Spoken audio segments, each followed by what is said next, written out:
This finding is going to anger a lot of Western countries because they are working extra hard over time to win over Africans, specifically the youth.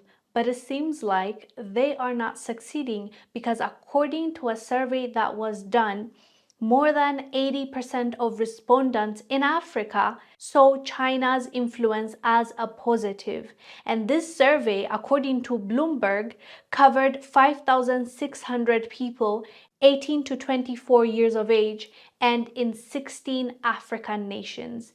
China remains to be popular. China is seen as a positive influence in Africa. And this is not going to be seen in a positive light because, quite literally, in recent years, we've seen especially America and China, now you can also include Russia, fighting to be seen as a positive influence or a positive country in African countries.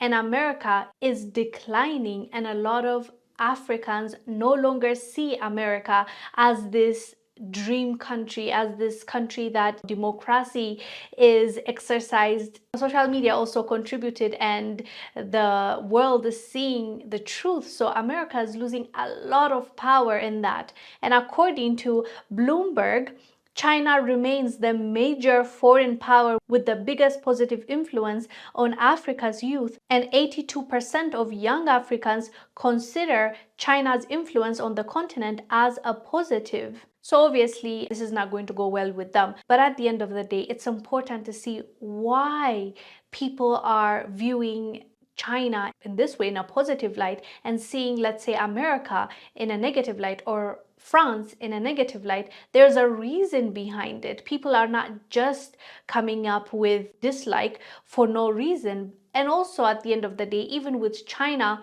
the more people understand and the more people realize what goes on behind the scenes, the deals that are being made, the moves that are being exposed, people will change their minds. The same thing that is happening in regards to France. Once information comes out, once people start to realize what goes on behind the scenes, what they have been doing, how they have been exploiting the people, it changes.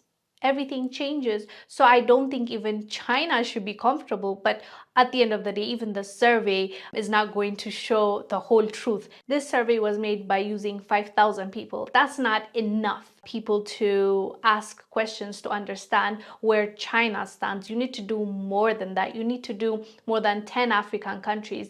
So I think the survey is not going to give us the whole picture, but it definitely gives us a partial picture of what's going on the ground in Africa, how Africans see the Western world versus the East or even Russia.